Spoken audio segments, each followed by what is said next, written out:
Oke, untuk yang presentasi bisa dimulai aja ya. Jangan lupa on cam.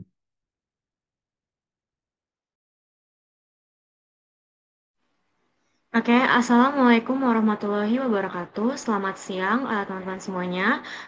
Yang termasuk dosen pengampu mata kuliah perencanaan pengajaran, yaitu Prof. Dr. Henry Arianto beserta Pak Angkri dan teman-teman semuanya. Di sini izinkan kami dari kelompok 4 yang akan mempresentasikan mengenai materi tujuan pendidikan dan juga kurikulum. Boleh di next? Anggota kelompok 4 sendiri itu terdiri dari saya, Samara Salsabila, lalu ada Aurelia, ada Ayu Wulandari, dan juga ada Mutia Najwa Hamid. Boleh di next? Oke, pada kesempatan kali ini ada pula pembahasannya yaitu mengenai pengertian pendidikan, ada tujuan pendidikan secara umum, ada tujuan pendidikan nasional, pengertian kurikulum, perkembangan kurikulum di Indonesia dan juga perbedaannya, lalu ada peranan dan fungsi kurikulum, lalu ada faktor-faktor yang mempengaruhi perubahan kurikulum, dan yang terakhir adalah hubungan tujuan pendidikan kurikulum. Boleh di next? Oke, yang pertama ini adalah pengertian dari pendidikan. Ada dua istilah yang hampir sama bentuknya dan sering dipergunakan dalam dunia pendidikan, yaitu ada pedagogi dan pedagogik. Pedagogi berarti pendidikan, sedangkan pedagogik artinya ilmu pendidikan. Sehingga pendidikan adalah usaha sadar dan terencana untuk mewujudkan suasana belajar dan proses pembelajaran agar peserta didik secara aktif mengembangkan potensi dirinya untuk memiliki kekuatan spiritual keagamaan, pengendalian diri, kepribadian, kecerdasan, akhlak mulia, serta keterampilan yang diperlukan dirinya dan masyarakat. Dalam pengertian yang sederhana dan umum, makna pendidikan juga sebagai usaha manusia untuk menumbuhkan dan mengembangkan potensi-potensi pembawaan baik jasmani maupun rohani yang sesuai dengan nilai-nilai yang ada di dalam masyarakat dan kebudayaan. Kemudian di sini ada menurut John Stuart Mill yang menyatakan bahwa pendidikan adalah meliputi segala sesuatu yang dikerjakan oleh seseorang untuk dirinya atau dikerjakan oleh orang lain untuk dia dengan tujuan mendekatkan dia kepada tingkat kesempurnaan. Boleh di next? Selanjutnya di sini ada tujuan pendidikan secara umum, yaitu menurut Bapak Pendidikan Nasional Ki Hajar Dewantara, tujuan pendidikan adalah memenuhi kebutuhan tumbuh kembang anak. Hal ini dimaknai sebagai usaha untuk membimbing para peserta didik sesuai dengan kemampuan alamiahnya dengan tujuan agar seluruh anggota masyarakat dapat mencapai keselamatan dan kebahagiaan tertinggi dalam hidupnya.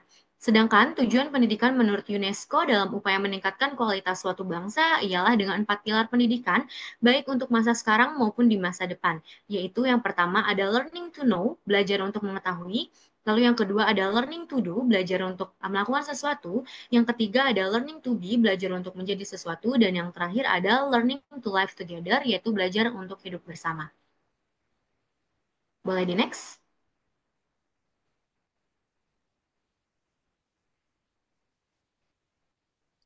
Baik, selanjutnya di sini ada tujuan pendidikan nasional menurut Undang-Undang Nomor 20 Tahun 2003 Pasal 1 Ayat 2 berdasarkan Pancasila dan Undang-Undang Dasar Negara Republik Indonesia tahun 1945 adalah untuk mengembangkan kemampuan dan juga membentuk watak serta peradaban bangsa yang bermartabat dalam rangka mencerdaskan kehidupan bangsa, bertujuan untuk berkembangnya potensi peserta didik agar menjadi manusia yang beriman dan juga bertakwa kepada Tuhan Yang Maha Esa, berhak mulia, sehat, berilmu, cakap, kreatif, mandiri, dan juga menjadi warga negara yang demokratis serta bertanggung jawab.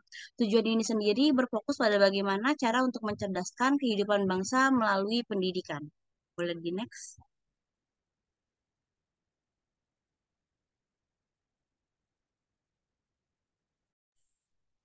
Oke, selanjutnya kita masuk ke pengertian kurikulum.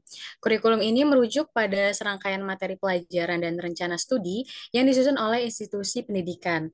Setiap semester, kurikulum disesuaikan dengan kebijakan pendidikan yang berlaku di lingkungan tersebut. Tujuannya apa? Tujuannya untuk memberikan arahan utama dalam proses pembelajaran.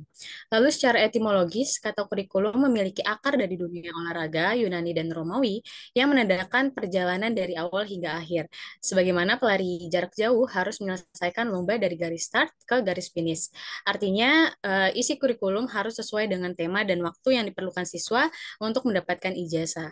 Lalu menurut Nasution, kurikulum merupakan rencana proses pembelajaran yang dikendalikan oleh lembaga pendidikan atau sekolah dan guru-guru. Selain itu, kurikulum juga memperhatikan peristiwa yang terjadi di dalam pengawasan sekolah, sehingga kegiatan ekstrakurikuler juga dianggap penting dalam kurikulum.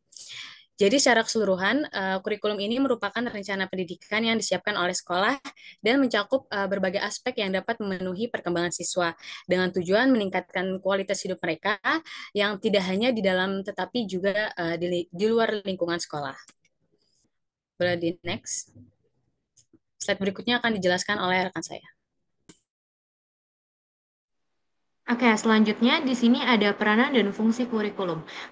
Peran kurikulum ini sangat penting bagi dunia pendidikan untuk mewujudkan tujuan pendidikan Indonesia. Kurikulum menjadi posisi sentral dan sangat krusial sekali untuk pendidikan, sebab kurikulum ini merupakan kebutuhan wajib dan merupakan bagian yang tidak terpisahkan dalam pendidikan.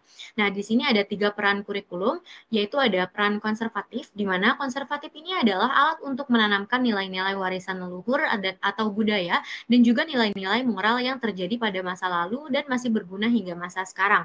Yang kedua, ada peran evaluatif dan kritis, di mana peran evaluatif dan kritis ini dilatar belakangi oleh nilai budaya masyarakat yang dinamis maupun berubah karena itu nilai budaya yang diwarisi pada masa lalu hingga saat ini perlu disesuaikan dengan kondisi yang terjadi di masyarakat. Lalu yang terakhir ini ada peran kreativitas, di mana peran kreativitas ini adalah penanaman nilai-nilai moral dan nilai yang masih bisa digunakan pada saat ini, dan menekankan bahwa kurikulum digunakan sesuai dengan kebutuhan yang sesuai dengan masyarakat saat ini. Nah, ketiga peran koordinasi kurikulum tersebut menjadi tanggung jawab semua pihak yang terlibat dalam proses pendidikan, antara lain ada guru, kepala sekolah, pemimpin orang tua, siswa, dan juga masyarakat. Peranan kurikulum dalam pendidikan formal di sekolah sangatlah strategis dan menentukan pencapaian tujuan pendidikan. Nah, selanjutnya di sini juga ada fungsi kurikulum. Yang pertama itu ada fungsi pendidikan umum. Fungsi umum kurikulum ini dipersiapkan kepada rakyat negara maupun siswa untuk menaruh pengalaman belajar sehingga seorang siswa dapat mengimplementasikan apa yang dipelajari pada kehidupan sehari-hari. Kurikulum ini wajib diikuti oleh semua siswa dengan menyesuaikan jenjang pendidikan yang ia tempuh. Yang kedua ini ada fungsi suplementasi. Setiap siswa mempunyai kemampuan minat dan talenta yang berbeda-beda, dan kurikulum ini dapat menaruh pelayanan pada murid sesuai dengan kemampuan masing-masing. Dengan demikian, seorang siswa ini memiliki banyak kesempatan dan juga peluang untuk mengembangkan bakat dan juga kepintarannya. Lalu juga ada yang namanya fungsi eksplorasi. Nah, fungsi eksplorasi ini mempunyai makna, yaitu menemukan dan juga membuat minat talenta murid dengan menyesuaikan apa yang ia mampu tanpa adanya suruhan atau paksaan dari orang lain. Dengan demikian, kurikulum harus bisa menggali potensi anak-anak yang ada dan terkadang tersembunyi ataupun sulit untuk menemukannya. Nah, yang terakhir ini adalah fungsi keahlian, di mana fungsi kurikulum keahlian ini yaitu membuatkan kemampuan anak menjadi sinkron berdasarkan minat dan juga talenta anak tersebut. Dengan demikian, fungsi-fungsi tersebut harus menjadi bagian dari kurikulum dan juga lembaga pendidikan agar dapat mempengaruhi pertumbuhan hingga perkembangan peserta didik untuk mencapai tujuan pendidikan yang diharapkan. Oke, boleh di next.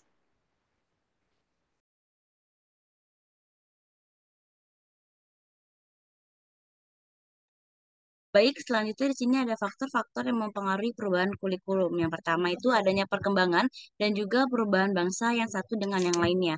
Perubahan perhatian dan juga perluasan bentuk pembelajaran harus mendapat perhatian. Perubahan praktik pendidikan di suatu negara harus mendapat perhatian serius agar pendidikan di negara kita itu tidak ketinggalan zaman.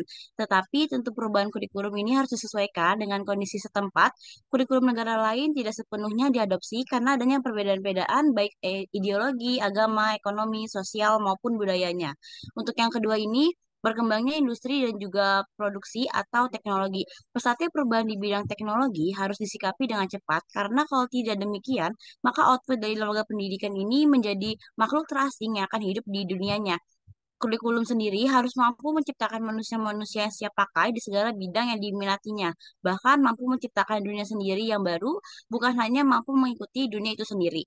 Yang ketiga ini orientasi politik dan juga praktek ketenaga kerjaan. Praktek politik kenegaraan memegang peranan penting dalam perubahan kurikulum, tidak dapat dipungkiri lagi bahwa pendidikan termasuk kurikulum itu tidak dapat terlepas dari perpolitikan suatu bangsa. Oleh karena itulah, orientasi politik negara harus kita arahkan pada pemantapan demokrasi yang sejati, sehingga sistem pendidikannya akan berjalan dengan baik tanpa dibayangi ketakutan terhadap kekuasaan atau penguasa. Untuk yang keempat ini ada pandangan intelektual yang berubah, dan yang terakhir ini pemikiran baru mengenai proses belajar mengajar.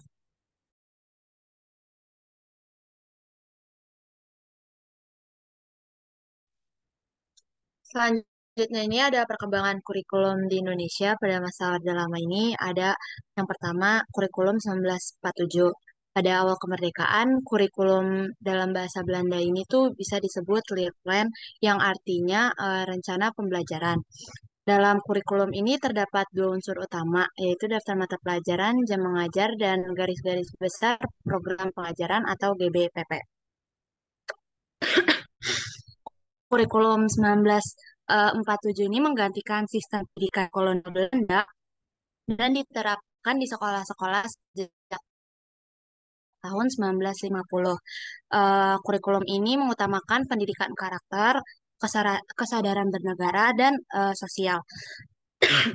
Belajar dikaitkan dengan aktivitas sehari-hari dengan fokus pada pendidikan dan kebugaran jasmani. Dan GBPP ini nih menekankan pada cara guru mengajar dan cara siswa belajar. Lalu yang kedua ini ada kurikulum 1952 atau bisa disebut dengan kurikulum rencana pelajaran terurai 1952. Rencana pelajaran terurai 1947 ini ditingkatkan kembali menjadi rencana pelajaran terurai 1952. Dalam kurikulum ini, sistem pendidikan dan pengajarannya tuh disesuaikan dengan cita-cita Indonesia pada masa itu. Kurikulum 1952 juga menitik beratkan pada kurikulum Pancawardhana yang mencakup kreativitas, minat, budi pekerti, kerja, dan etika.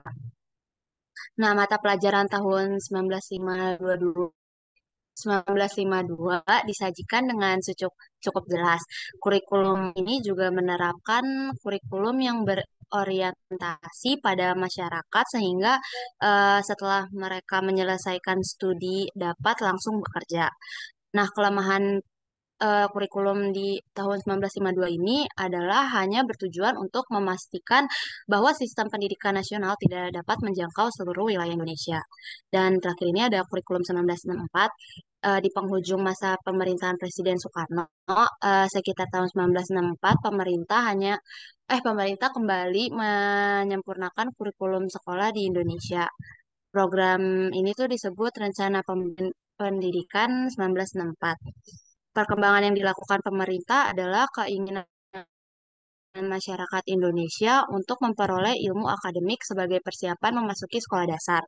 Tujuan dari kurikulum 1964 ini tuh untuk menghasilkan individu sosialis, multiras, dan yang memiliki sikap nasionalisme dan patriotisme yang tinggi. Perkembangan kurikulum ini dapat dikatakan sempurna karena mempengaruhi tiga aspek penting siswa, yaitu perkembangan kognitif, afektif, dan psikomotorik.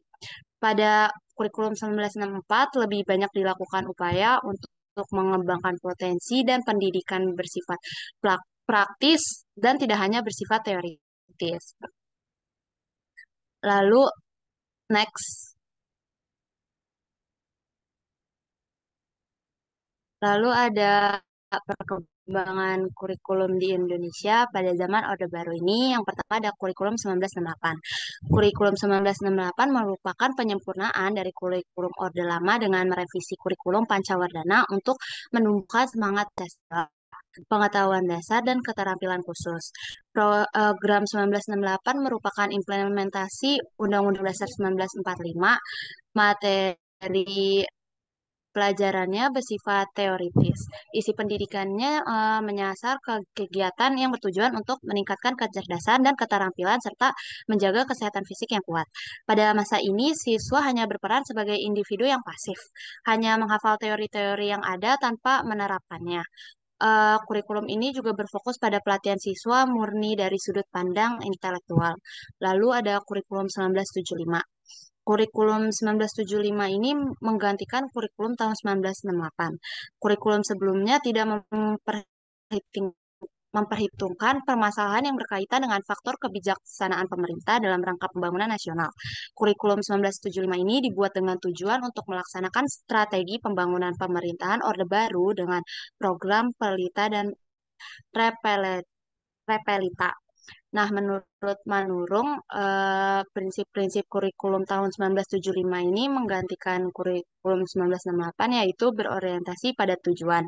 Tujuan pendidikan meliputi itu tujuan pendidikan nasional, tujuan institusional, populer, tujuan terapkan pendekatan terpadu, lalu yang ketiga efisien dan efektif dari segi kapasitas dan waktu, yang keempat, menerapkan proses pengembangan sistem pendidikan dan menerapkan respons stimulus dan pelatihan. Lalu ada kurikulum 1984. Eh, Keunikan kurikulum 1984 ini adalah metode pengajarannya berpusat pada siswa melalui pembelajaran aktif atau bisa dikenal dengan CBSA atau cara belajar siswa aktif. Pemberian materi tidak terbatas pada satu konferensi saja. Metode lapangan juga mulai digunakan untuk membantu menjadikan pembelajaran lebih efektif dan mencapai tujuan kursus. Pembelajaran siswa secara aktif harus mampu melaksanakan proses melibatkan siswa secara intelektual dan emosional dalam kegiatan pembelajaran yang memungkinkan terjadinya proses asimilasi atau pengalaman kognitif yang mungkin terbentuknya pengetahuan, tindakan, atau pengalaman langsung, keterampilan, proses penghayatan, dan internalisasi nilai. Ciri utama dari kurikulum 1984 ini bahwa program ini tuh dicirikan oleh tiga kebijakan pada saat itu, yaitu semesta, menyeluruh, dan terpadu. Lalu yang terakhir ada kurikulum 1994. Kurikulum tahun 1994 dibuat sebagai penyempurnaan dari kurikulum tahun 1984. Kurikulum 1994 dilaksanakan berdasarkan UU 02 tahun 1989 dengan sistem pendidikan nasional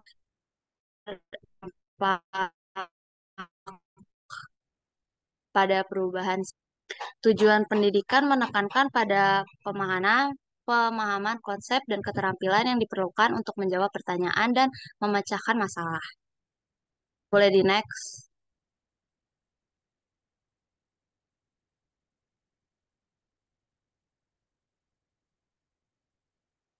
Lalu yang terakhir ini ada perkembangan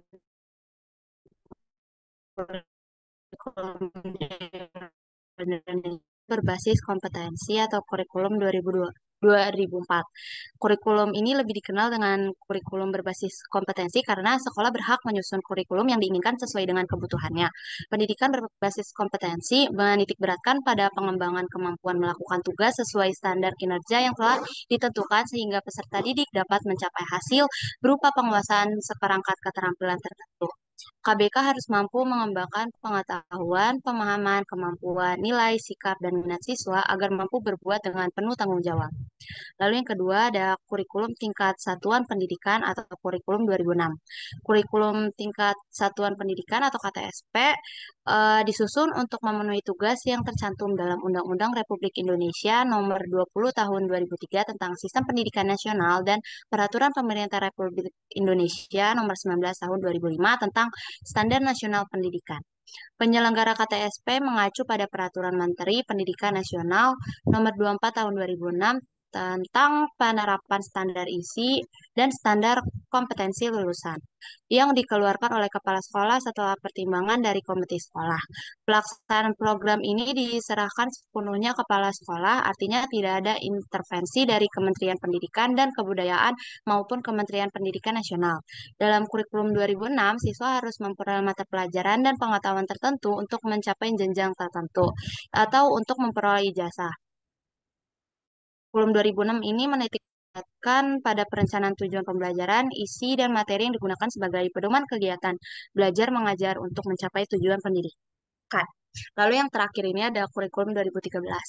Kurikulum tahun 2013 merupakan program berbasis karakter yang bertujuan untuk meningkatkan kualitas proses dan hasil pendidikan dengan fokus pada budi pekerti dan akhlak peserta didik sesuai dengan standar kompetensi lulusan dari satuan pendidikan.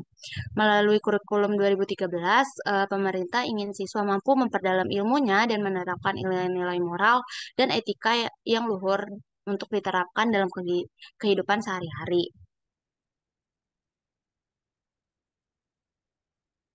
Lalu selanjutnya akan dibacakan oleh rekan saya. Oke, selanjutnya hubungan tujuan pendidikan kurikulum. Kurikulum ini memiliki peran penting dalam mencapai tujuan pendidikan yang telah ditetapkan. Sebagai panduan bagi pendidik, kurikulum juga memberikan arahan yang jelas tentang apa yang harus diajarkan dan dipelajari dalam proses belajar mengajar. Ini membantu memastikan bahwa pembelajaran yang terjadi di kelas sesuai dengan tujuan pendidikan secara keseluruhan, baik itu tujuan nasional, instruksional, maupun tujuan khusus dari pendidikan itu sendiri. Tujuan pendidikan dan kurikulum memiliki hubungan yang erat karena tujuan pendidikan menjadi dasar dalam menyusun kurikulum. Dan tujuan pendidikan itu sendiri merupakan gambaran tentang hasil yang ingin dicapai oleh pendidikan. Sedangkan kurikulum adalah rencana pembelajaran yang dirancang untuk mencapai tujuan tersebut. Sehingga dalam penyusunan kurikulum, tujuan pendidikan menjadi acuan dalam menentukan materi pembelajaran, metode pengajaran, dan juga penilaian hasil belajar siswa. Tujuan pendidikan juga menjadi dasar dalam menentukan kompetensi yang harus dimiliki oleh siswa setelah menyelesaikan pendidikannya. Sebagai contoh, jika tujuan pendidikan adalah menghasilkan lulusan yang memiliki kemampuan berpikir kritis dan kreatif, maka kurikulum harus dirancang dengan memperhatikan pengembangan kemampuan berpikir kritis dan kreatif siswa melalui metode pembelajaran yang sesuai dengan penilaian yang tepat. Dengan begitu, hubungan antara tujuan pendidikan dan kurikulum sangat penting dalam mencapai hasil pendidikan yang diinginkan. Kurikulum yang baik harus didasarkan pada tujuan pendidikan yang jelas dan terukur sehingga dapat mencapai hasil yang diharapkan. Body next. Baik, sekian pemaparan materi tentang tujuan pendidikan dan kurikulum. Kita masuk ke sesi diskusi bagi teman-teman yang ingin bertanya. Silakan raise hand dan sebutkan nama kelompok dan pertanyaannya.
Oke, mungkin kepada Cecil boleh?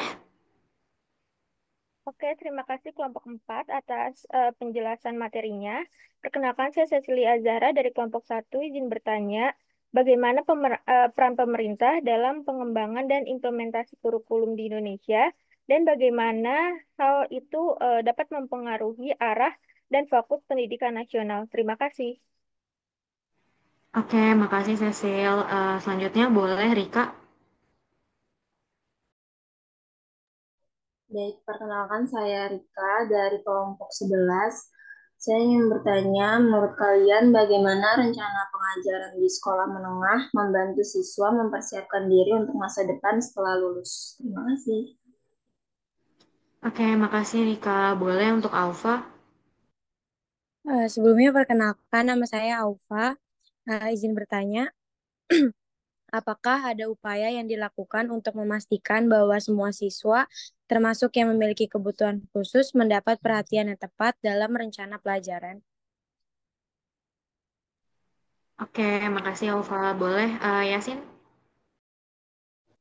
Baik, terima kasih atas kesempatannya. Saya Yasinta dari kelompok 3, izin bertanya, bagaimana cara mengetahui fungsi dari kurikulum yang dilaksanakan itu berjalan dengan semestinya? Terima kasih. Oke, yang terakhir boleh Nabila? Perkenalkan, nama saya Nabila Fitri dari kelompok 1, izin bertanya, bagaimana cara mengetahui pengembangan kurikulum sudah relevan untuk digunakan dalam pembelajaran sepanjang hayat. Nah, apakah ada indikator tertentu yang digunakan untuk mengetahui perkembangan kurikulum tersebut berhasil dilaksanakan atau tidak? Terima kasih. Oke, makasih buat Nabila. Oke, karena udah ada 5 pertanyaan, kita tampung dulu ya sembari menunggu jawabannya. Mungkin teman-teman semua bisa menyaksikan sedikit cuplikan video mengenai Inspiring Teacher.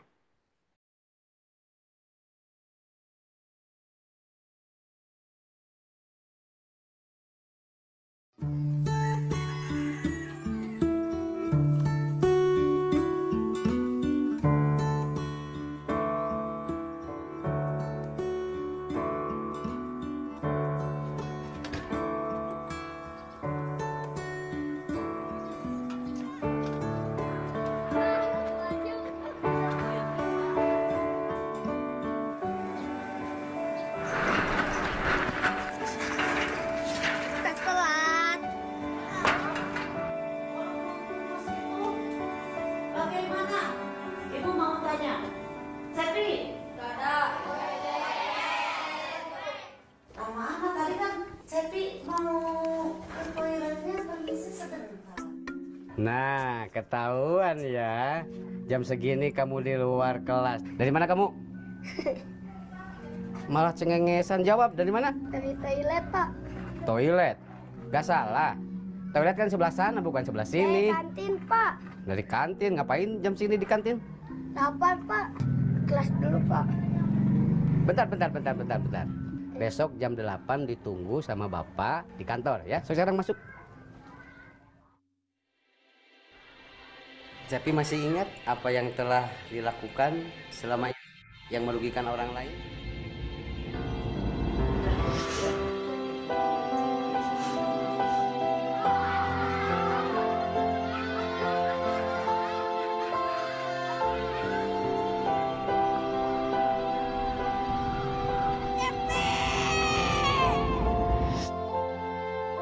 Cepi mau berjanji tidak akan mengulanginya lagi.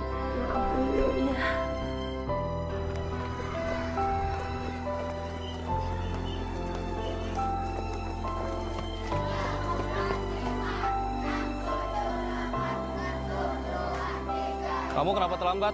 Pernah dipanggil sama kepala sekolah. Nah, sekarang kamu pemanasan. Lari 5 kali. Ayo kamu, lari dulu 5 kali.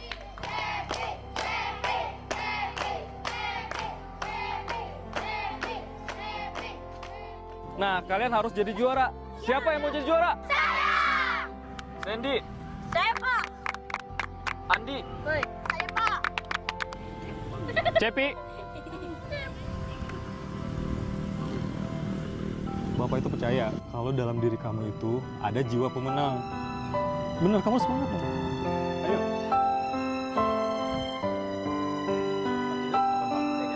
Udah, Pak.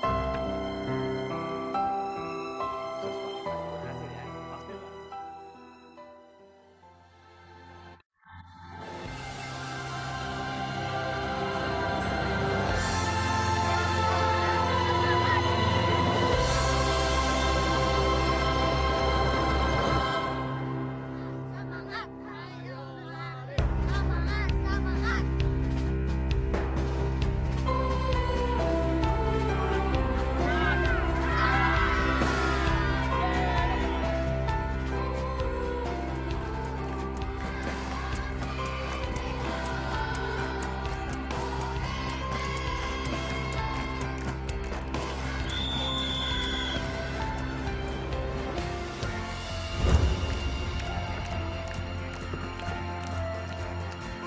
udah latihan keras, kamu harus jadi juara.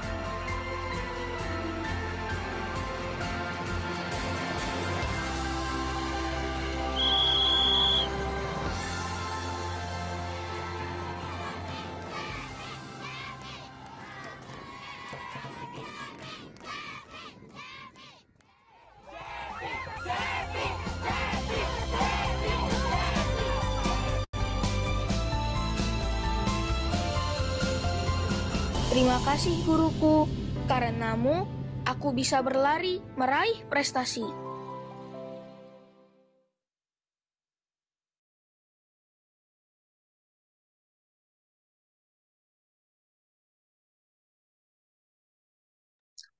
Oke, baik. Jadi di sini saya ingin menyampaikan hasil diskusi dari kelompok kami.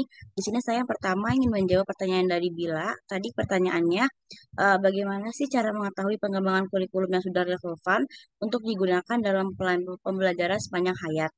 Dan apakah ada indikator tertentu yang digunakan untuk mengetahui perkembangan kurikulum tersebut berhasil atau enggak untuk dilaksanakan? Adapun beberapa indikator, indikator yang pertama itu memiliki hubungan dengan kebutuhan dan juga tuntunan zaman. Ini artinya kurikulum itu harus mencerminkan perubahan dalam kebutuhan dan juga tuntunan zaman, seperti kemajuan teknologi, perkembangan ekonomi, dan juga dinamika nasional. Untuk indikator yang kedua itu adanya fleksibilitas. Artinya ini kurikulum itu harus mampu menyelesaikan diri dengan perubahan dan juga kebutuhan individu sepanjang kehidupan. Dan juga tidak hanya untuk situasi pembelajaran formal, tetapi juga untuk informal. Indikator yang ketiga itu melibatkan berbagai pihak seperti guru, siswa, orang tua, dan juga pemangku kepentingan lainnya dalam pengembangan kurikulum ini untuk memastikan relevansi dan juga keberhasilan implementasinya. Adapun untuk poin yang terakhir ini melakukan pengukuran terhadap hasil belajar. Artinya itu evaluasi secara berkala terhadap hasil belajar siswa, termasuk kemampuan mereka untuk mengaplikasikannya, pengetahuan, dan juga keterampilan dalam kehidupan sehari-hari. Apakah sudah terjawab? Bila? Iya, sudah. Makasih. Iya. Selanjutnya di sini saya ingin menjawab pertanyaan dari Alfa Hijrah. Tadi pertanyaannya, apakah ada upaya yang dilakukan untuk memastikan bahwa semua siswa, termasuk yang memiliki kebutuhan khusus, mendapat perhatian yang tepat dalam pembelajaran? Di sini ada beberapa poin. Poin yang pertama itu penyediaan pendidikan inklusif. Karena banyak negara itu telah memperkenalkan kebijakan untuk memastikan bahwa siswa tersebut yang dengan kebutuhan khusus diajarkan di lingkungan inklusif bersama dengan rekan-rekan mereka tanpa kebutuhan khusus. Untuk poin yang kedua, ada penyesuaian kurikulum. Guru sering melakukan penyesuaian pada kurikulum dan juga metode pengajaran mereka untuk memenuhi kebutuhan individu siswa dengan berkebutuhan khusus itu. Yang ketiga ini ada bantuan dan juga dukungan tambahan. Siswa yang memiliki bantuan tambahan dapat menerima layanan pendukung seperti dukungan konselor, pendamping khusus atau program remedial. Yang keempat itu ada pelatihan guru. Pendidikan dan juga pelatihan guru seringkali mencakup strategi untuk bekerja dengan siswa yang memiliki kebutuhan khusus tersebut, termasuk teknik-teknik pengajaran yang bisa disesuaikan nantinya ke anak yang berkebutuhan khusus tersebut. Dan poin yang terakhir itu ada kolaborasi dengan orang tua dan juga ahli.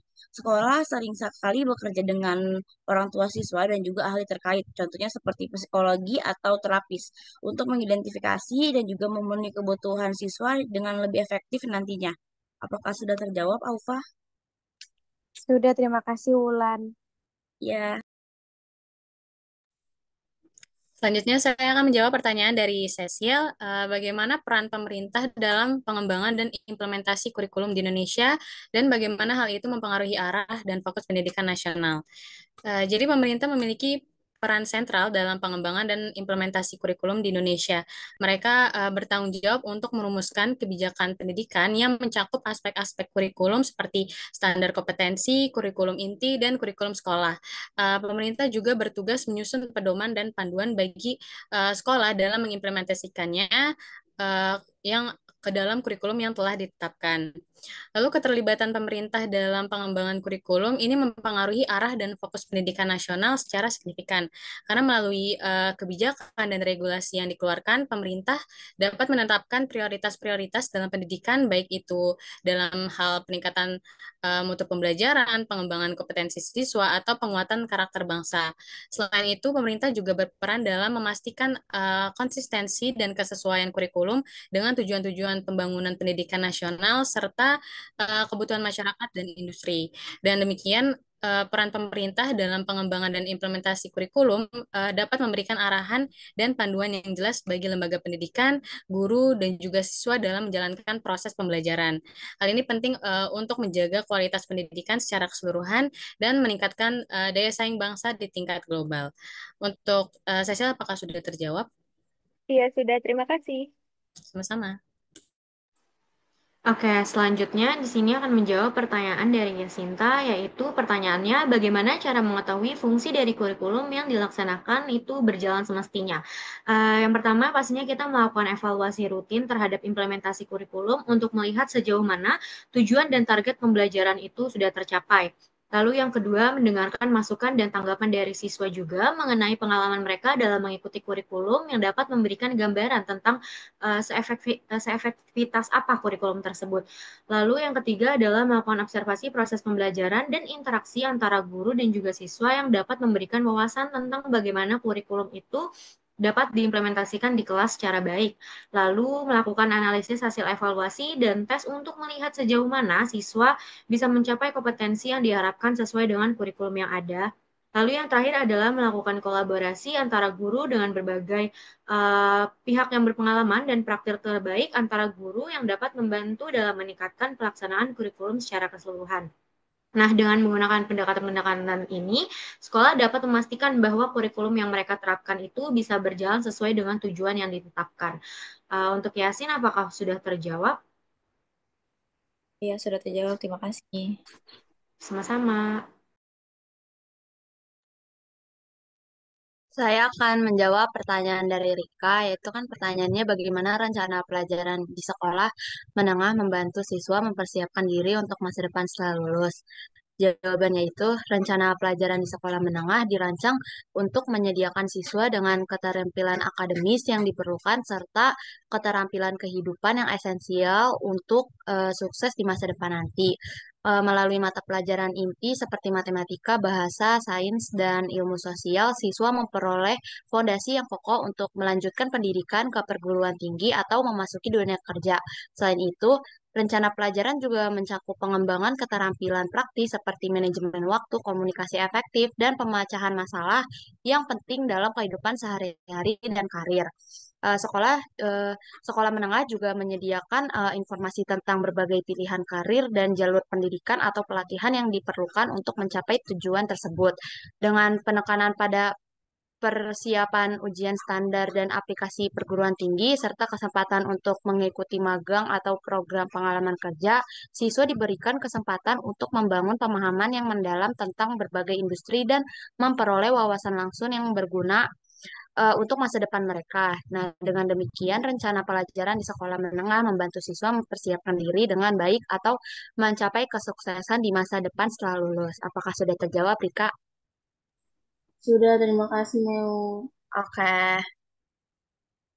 Apakah ada yang mau bertanya lagi?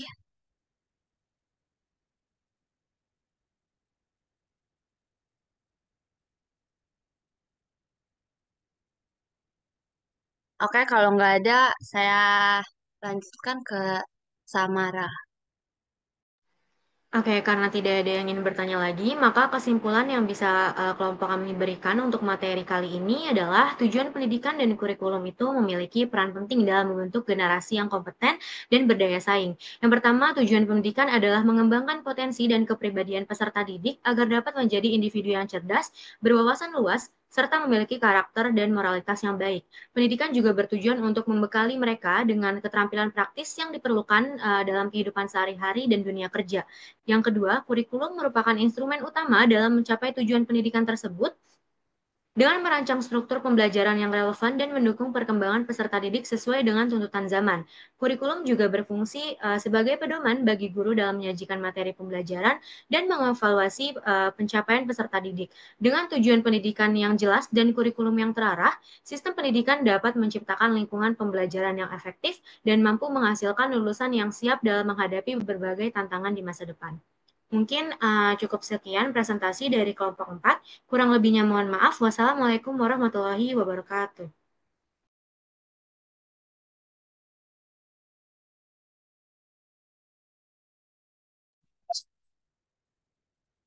Boleh tepuk tangan buat kelompok yang maju.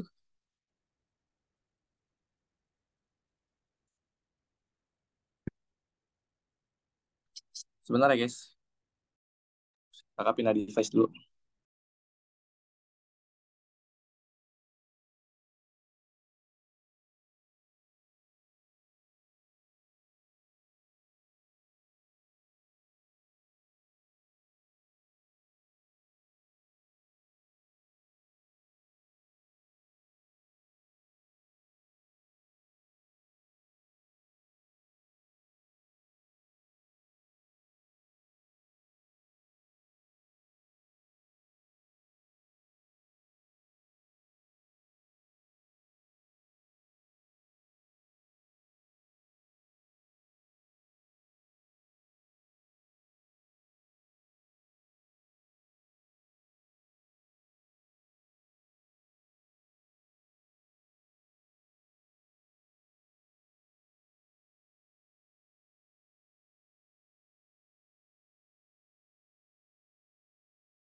Oke teman-teman. Silakan, silakan. Aman. Coba kalian ini deh. Ngomong deh, coba. Suaranya kok nggak kedengeran. Tes, Halo, halo. tes, tes. Kurang kenceng, Dayat. Mic-nya kayaknya. Ya, Oh, nah, oke. Yang lainnya mana belum on cam?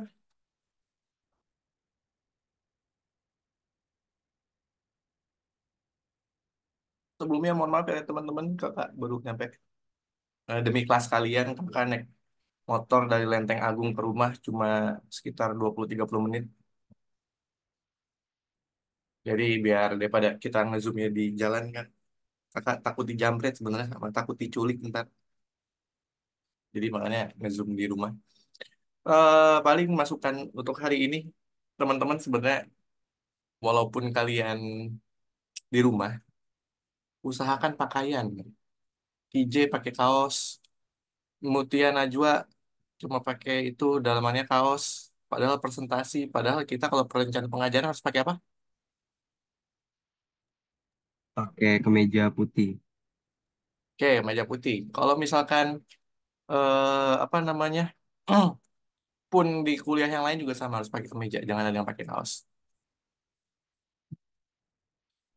Ini untuk sekarang dimaafkan ya nih.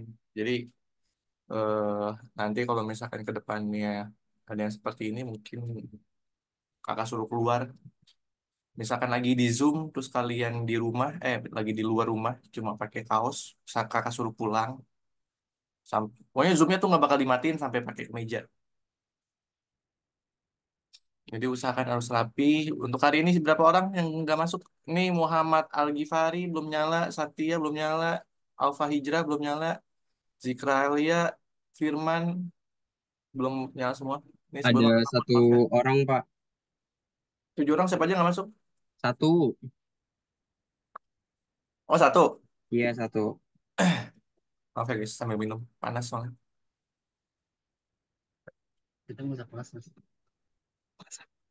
Oke, teman-teman. Nah, jadi tadi ada pertanyaan, mungkin boleh di-share sedikit atau ya ingatnya kakak aja kali ya. Karena kakak di jalan juga mendengar diskusi dari kalian. Tadi ada yang bertanya untuk masalah anak-anak berkebutuhan khusus ya. Tadi siapa yang bertanya? Alfa Hijrah, Kak. Siapa? Alfa Hijrah. Apa hijrah? Di sini teman-teman ada juga yang anak-anak KBK atau anak-anak inklusi di kelas ini?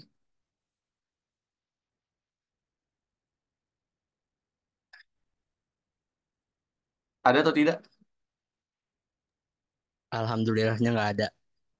Alhamdulillah nggak ada. Kalau kebutuhan akan kasih sayang, baik dari orang tua dan teman-teman.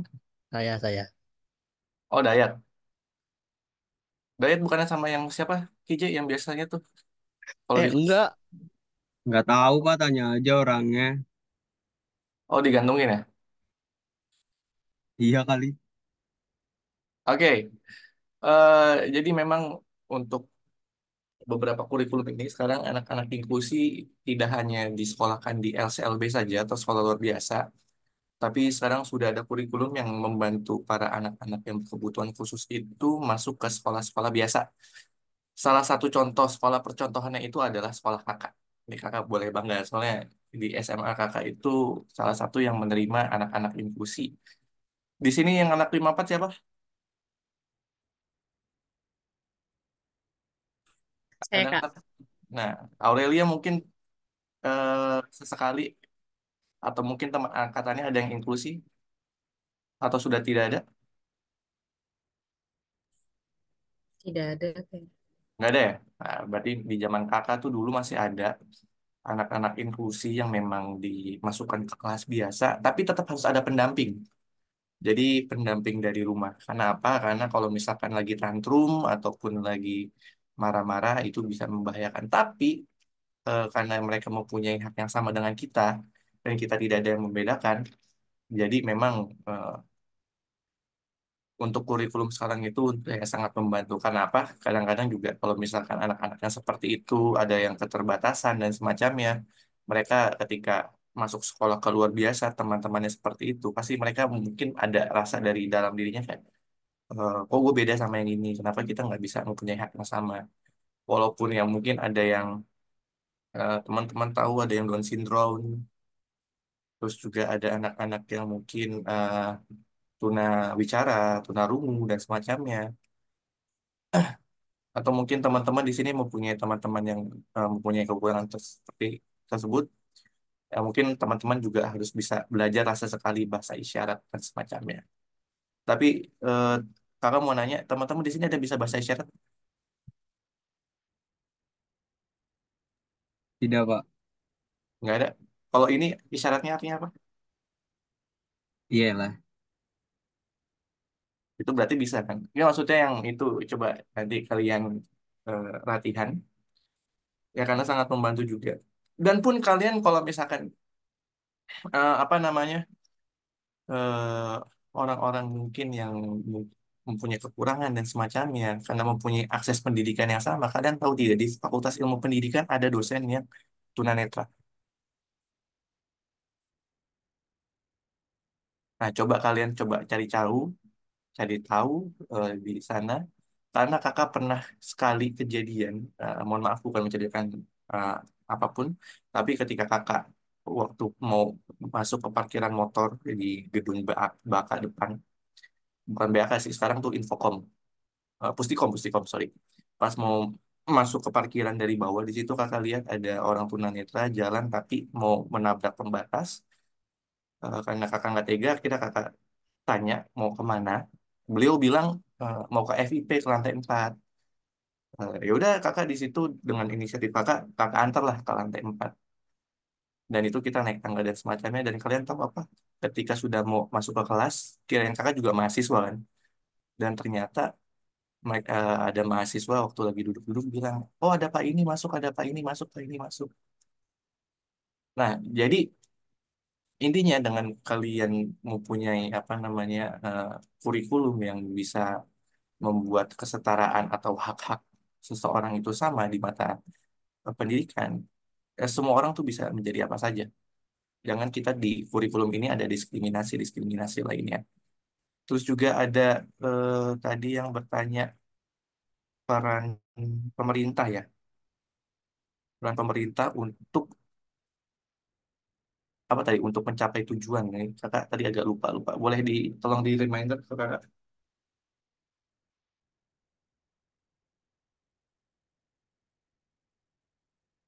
Ayo kelompok yang tadi maju.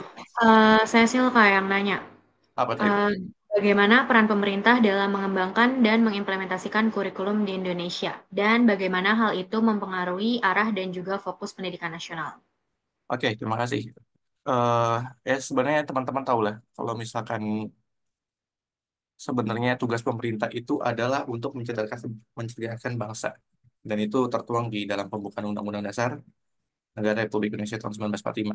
Tapi dalam realitanya sebenarnya pemerintah itu salah satu orang atau salah satu eh, objek yang memelihara istilahnya memelihara kebodohan secara struktural ya. Karena apa?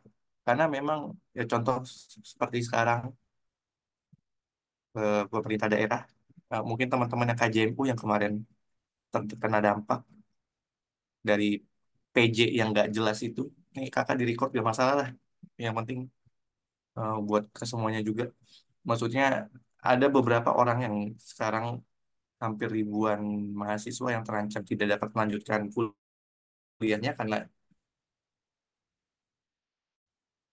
pemutusan beasiswa mereka yang kajian dan dipotongnya itu tidak tahu untuk apa.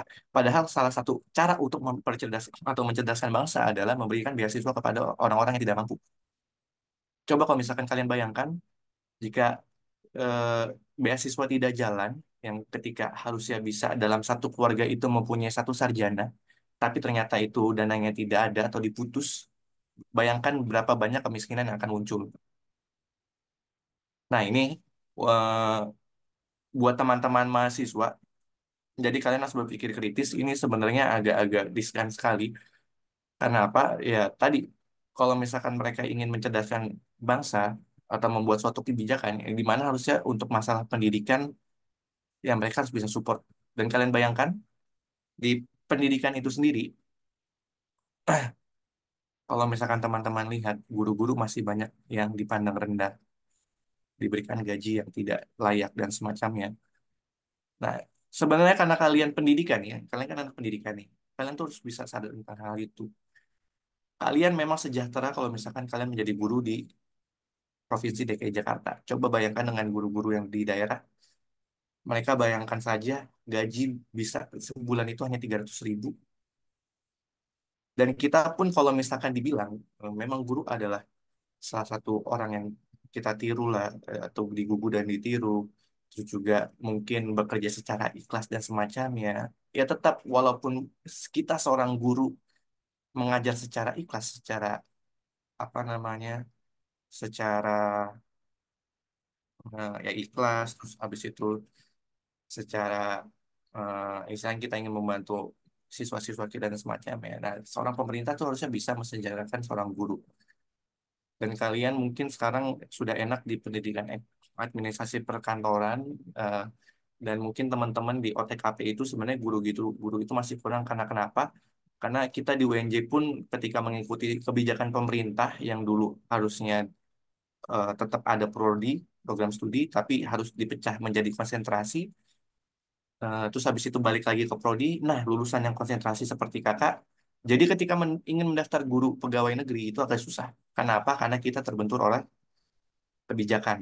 Dan kita ketika daftar pun kita juga sudah kalah di administrasi dan semacamnya. Nah, inilah sebenarnya pentingnya pemerintah membuat kebijakan yang memang pro dengan pendidikan itu sendiri itu sangat sangat sangat vital.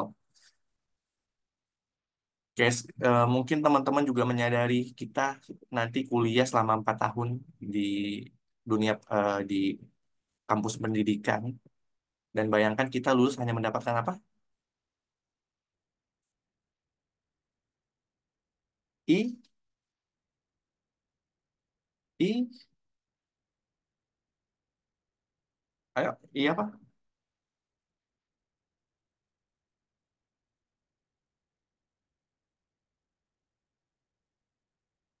Ayo, iya Pak. Ijazah.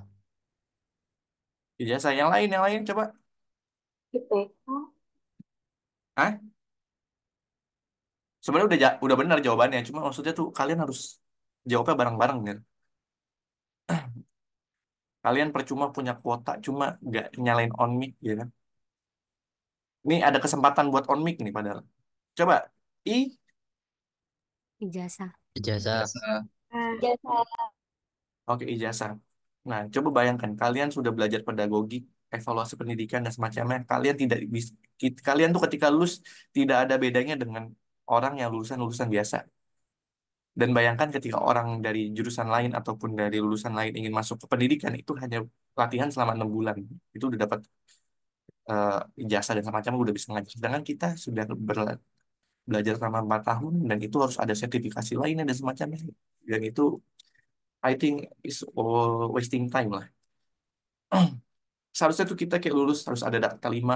Kita tuh sebenarnya harusnya dapat akta 5 atau akta. Kita tuh udah bisa mengajar karena kalian nanti bakal mengajar selama 7 bulan dan semacamnya. Tapi sekarang buktinya tidak ada. Nah, jadi sebenarnya banyak PR-PR nih dari teman-teman mahasiswa. Sebenarnya pun kakak masih bisa demo, cuma eh kakak kasih estafet ke kalian yang masih muda-muda ini.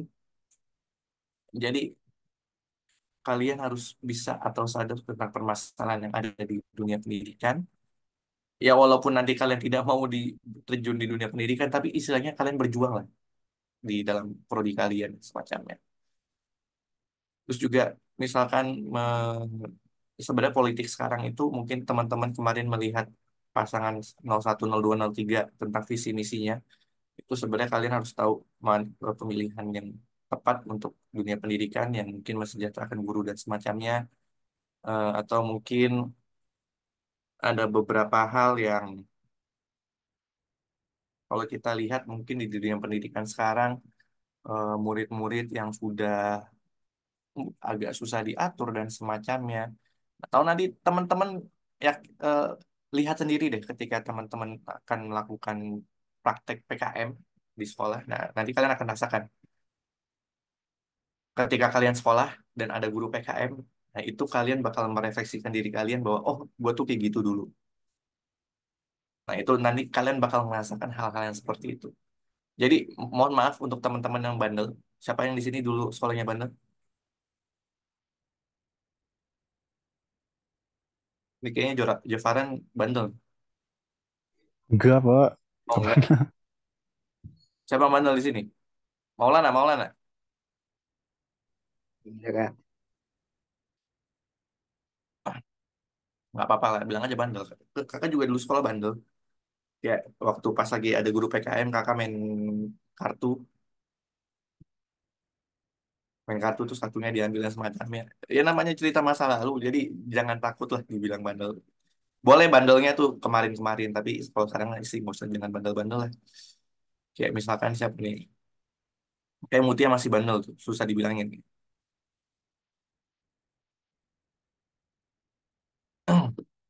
Pokoknya nanti teman-teman tuh bakal ngerasain lah ketika kalian ngajar tuh seperti apa. Terus pertanyaannya ada apa lagi? Oh sebenarnya kakak punya masukan, baru keingetan.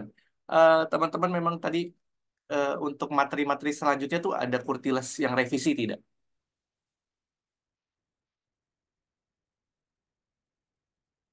Di materi-materi selanjutnya. Ada atau tidak? Bentar Pak. Nggak ada. Ah, Cuman konsep dasar kurtilas doang. oke. Sebenarnya kalian untuk yang maju ini, karena kalian tidak bahas, mungkin ada tugas untuk kalian. Satu kelas. Jadi karena kurtilas itu kan, ya teman-teman dulu ketika belajar waktu kalian sekolah, itu kalian menggunakan kurtilas revisi. Terus juga mungkin sudah ada yang namanya kurikulum Merdeka Belajar. Dulu zaman kakak itu KTSP. eh, KTSP tadi kepanjangannya apa?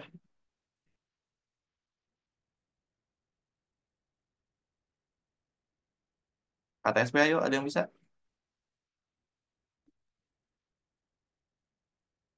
KTSP, KTSP, KTSP. Yang kelompok maju yang kasih tahu ya. KTSP, Kurikulum tingkat KTSP. satuan pendidikan. Apa? Kurikulum tingkat satuan pendidikan. Yang lain. Selain KJ, selain KJ. Yang off cam coba kakak tanya. Satya, Satya.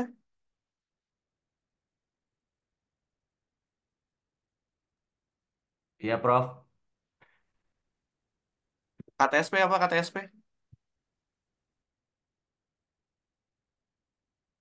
Givari, Givari. Ya, Kak. Mana kameranya? Ini juga Zaki. Fotonya ruang rapat doang, orangnya nggak ada. Gelap, Kak. Bentar, Kak. Alfa sama Zikra. Ya Kak, saya baru pulang, nanti saya on cam. Kakak juga baru pulang, tapi kakak one game. Baru sampai banget Kak, sebentar. Asmiatun lagi di mana, Asmiatun? Lagi di luar, Pak. Oh, iya, lagi sama siapa tuh? Bisik-bisik. Maaf, Pak, lagi rame. Oh, ya, rame. Zana, kameranya dong. Coba kalian kameranya agak ke bawahan gitu. Kalian malu sama muka kalian sendiri gitu. Kakak walaupun jelek pun, ya masih pede-pede dikit lah. Coba kameranya agak di ke bawah. Nge-zoom tuh kayak gini ya kan. Ini kakak ngeliat apaan? Kalian, kalau misalkan, nah kayak gini kan. Udah kakak lihat nih, ini beneran orangnya nggak yang masuk.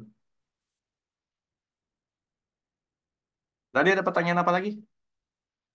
Oh, KTSP, tadi KTSP, sorry. KTSP kakak, KTSP yang guru-gurunya tuh lebih banyak menjelaskan dibandingkan muridnya. Kalau sekarang kan murid lebih banyak mencari data di internet, tapi tetap kita sebagai guru tuh harus bisa mengarahkan biar dia nggak salah jalur.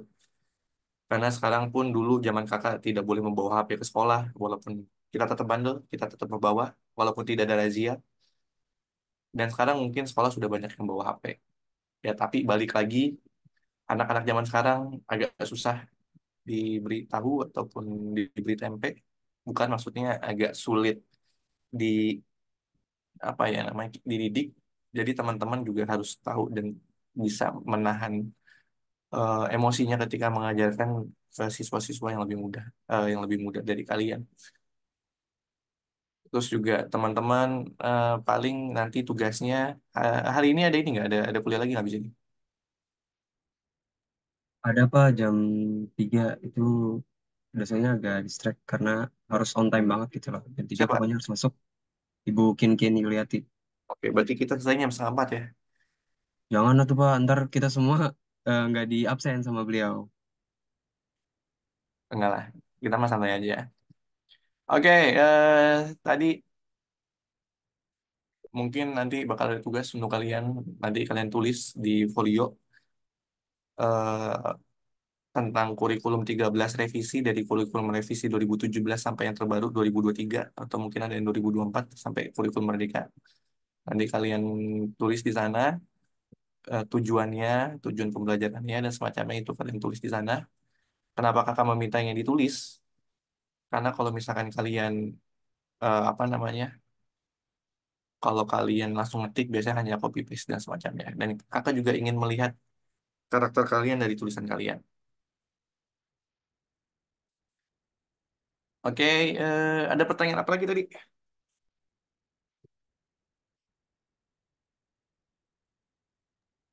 Pak, ini masih ada satu kelompok lagi yang harus maju. Apa? Masih ada satu kelompok lagi yang harus maju. Minggu pagi. Apa lagi? Sorry, seriusan? Dua kelompok? Iya. Oh yaudah, lanjut. Jadi mulai presentasi aja. Oke, langsung. Nggak, sorry, kirain kakak ingin satu dong. Silakan. Oke. Ya, BTW kakak sholat dulu ya. Soalnya belum sholat. Ya udah Ada silakan. yang belum sholat? Iya. Kalau yang belum sholat, sholat dulu aja di jam setengah 3. Kalau nggak sholat juga nggak masalah sih. Oke.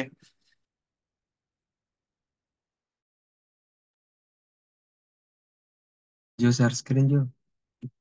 Iya, bentar.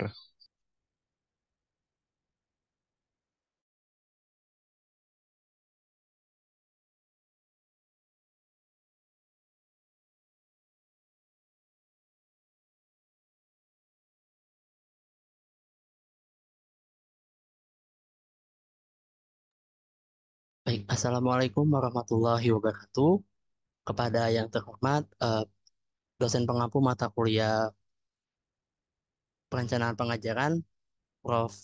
Profesor Dr. Henry Ernanto, Magister Manajemen, dan juga perwakilan beliau selaku Asdos, Bang Anggi, dan juga teman-teman sekalian. Jadi pada hari ini kami dari kelompok 5 akan menyampaikan hasil diskusi kami mengenai teori belajar dan mengajar.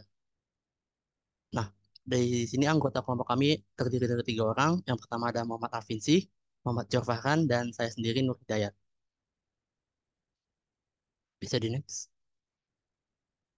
Nah, untuk topik atau subbab yang akan kita bahas ini ada 5. Yang pertama mengenai pengertian belajar dan mengajar, jenis-jenis belajar, teori belajar dan mengajar, prinsip proses belajar mengajar, dan yang terakhir ada faktor-faktor yang mempengaruhi belajar mengajar.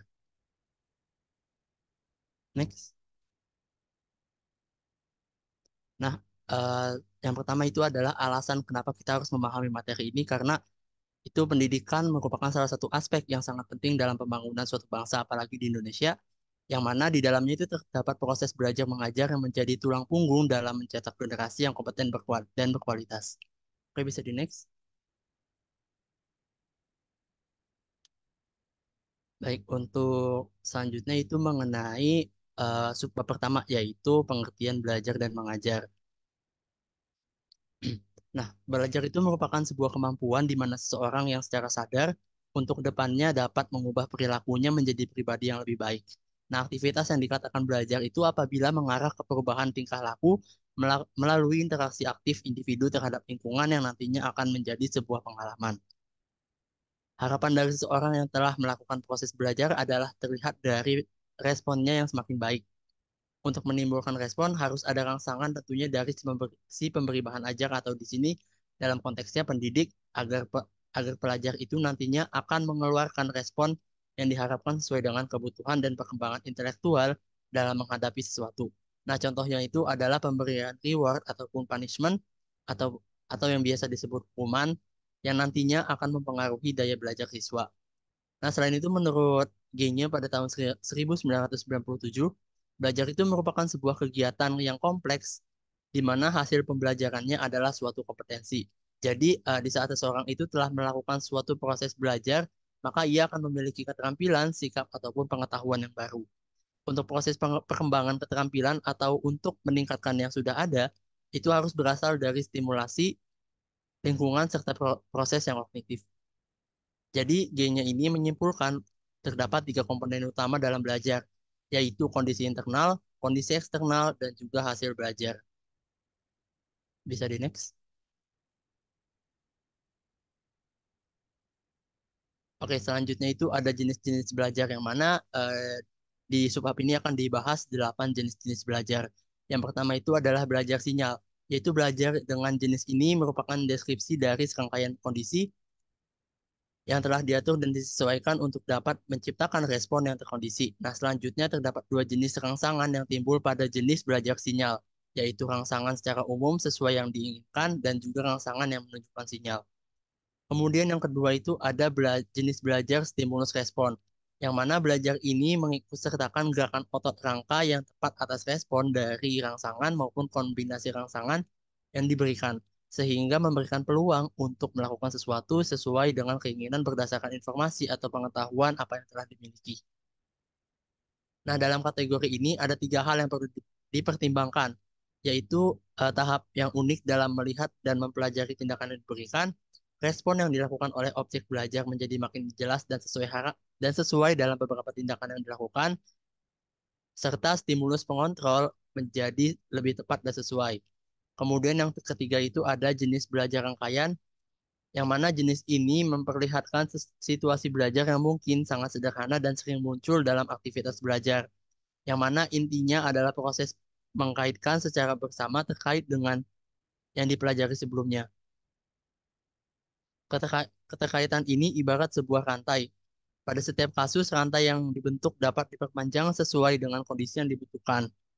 Nah, tetapi pada suatu periode waktu tertentu lainnya memungkinkan rantai tersebut tidak ada. Kemudian yang keempat adalah jenis belajar asosiasi verbal, di mana asosiasi verbal dapat dikatakan sebagai subrantai dari belajar rangkaian. Pada rantai terdapat kemungkinan rantai yang pendek dan rantai yang panjang. Oleh karena itu, rantai ini bersifat verbal dan menguasai kebutuhan proses aktivitas manusia, sehingga asosiasi verbal ini memiliki keunikan tersendiri. Bagian internal dari rantai ini menunjukkan dengan stimulus dan respon yang condong sangat individualistis karena tergantung pada hasil belajar individu sebelumnya. Bisa di next.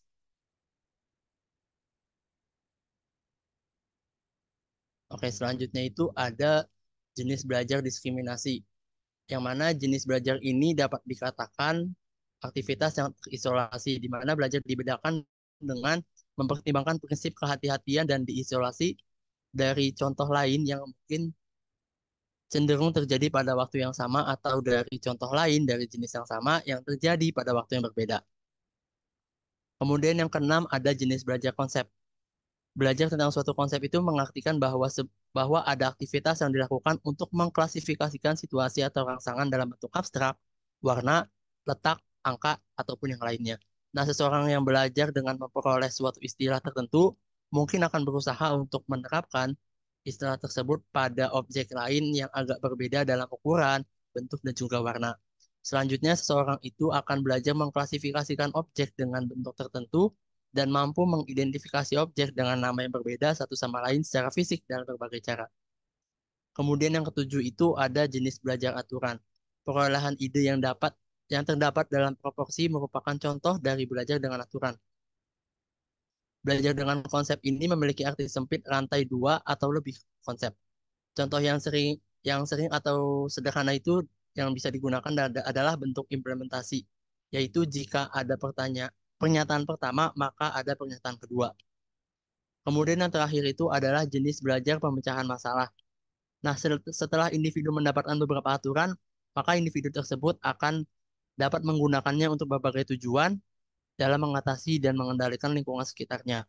Nah, selain itu individu juga akan melakukan hal-hal lain yang penting dengan kemampuan berpikirnya. Kemampuan individu ini dapat menggabungkan aturan yang telah dia pahami dan akan dipelajari kembali menjadi berbagai jenis aturan tingkat tinggi yang baru bagi individu tersebut. Nah, kemudian ini dapat dilakukan dengan merangsang dirinya sendiri dan juga dengan menanggapi berbagai bentuk rangsangan dari lingkungannya. Proses penggabungan aturan lama dan aturan baru ini akan memunculkan kemampuan pemecahan masalah yang baru bagi individu tersebut dan demikian proses-proses selanjutnya. Bisa di next.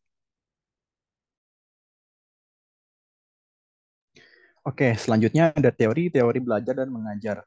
Jadi mungkin sebelumnya kita di semester 3 sudah mendapatkan fokus mata kuliah yang sama dengan nama yang sama juga, yaitu teori belajar dan pembelajaran. Jadi di teori hari ini, saya hanya akan menjelaskan 4 teori yang paling sering kita temui di mata kuliah tersebut. Yang pertama ada teori behavioristik. Nah, teori behavioristik ini berfokus kepada adanya perubahan, yakni dari peserta didik yang harus mampu memunculkan tingkah laku yang diinginkan oleh guru. Yang mana hal ini dapat ditimbulkan dari adanya sebab akibat stimulus dan respon dalam kelas. Tokoh yang paling berperan penting dalam sejarah teori behavioristik ini adalah Ivan Pavlov. Pengaplikasian terhadap teori behavioristik ini dapat terjadi di mana suatu aktivitas belajar bergantung kepada sejumlah faktor, yakni berdasarkan kepada sifat dan materi belajar serta tujuan dari pembelajarannya itu sendiri. Dan tentu saja materi belajar serta tujuannya ini harus dirumuskan oleh guru tersebut sedemikian mungkin agar terjadi perubahan tingkah laku yang mungkin sebelumnya tidak baik menjadi lebih baik lagi dalam kelas.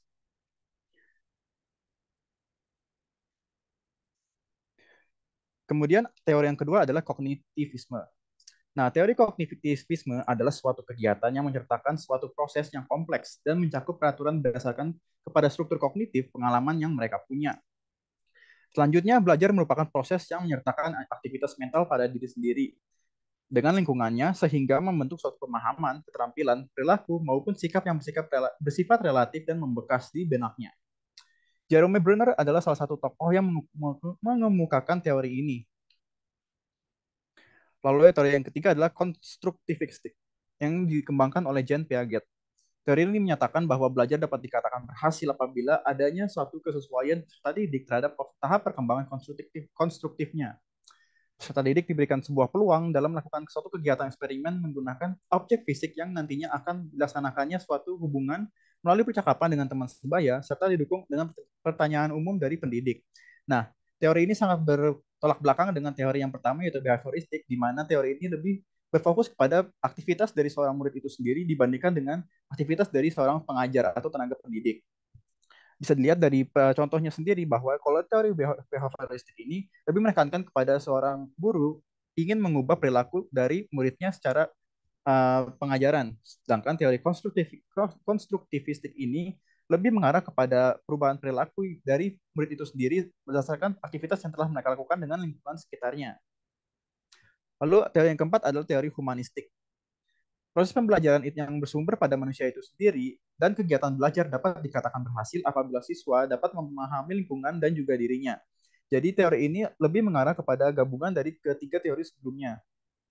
Teori belajar humanistik ini membantu peserta didik mengembangkan dirinya sendiri dengan cara memahami bahwa dirinya adalah manusia dan mendorong segala potensi keberadaannya sendiri tanpa ada paksaan dari sifat eksternal atau dari guru. Nah, teori ini dicetuskan oleh Abraham Maslow.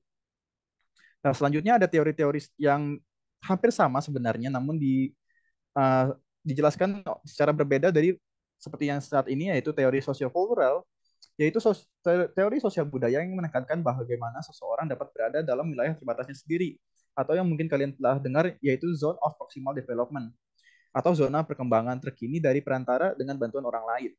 Aplikasi teori sosial kultural ini terbagi menjadi 3 jenis, yakni pendidikan informal, pendidikan non-formal yang berbasis budaya, dan pendidikan formal. Nah, tokoh yang mengemukakan teori ini adalah teori sosial kultural. Jadi untuk mempersingkat waktu, berikut adalah teori-teori selanjutnya yang dapat dibaca sendiri dari makalah kami atau dari PPT yang sekarang ini saya sedang tampilkan.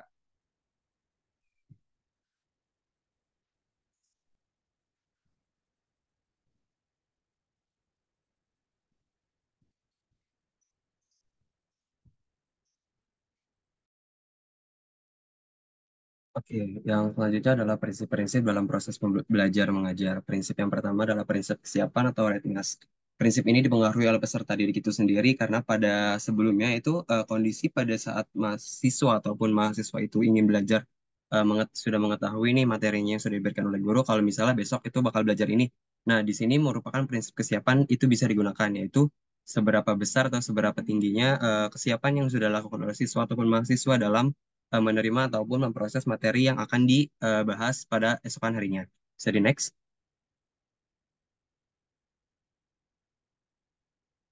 Yang kedua adalah prinsip motivasi atau motivation. Motivasi itu merupakan salah satu tempat yang krusial dalam mengajar karena menjadi faktor layaknya intelijensi dan hasil belajar sebelumnya yang dapat menentukan keberhasilan peserta didik dari segi kognitif, afetik, hingga psikomotorik.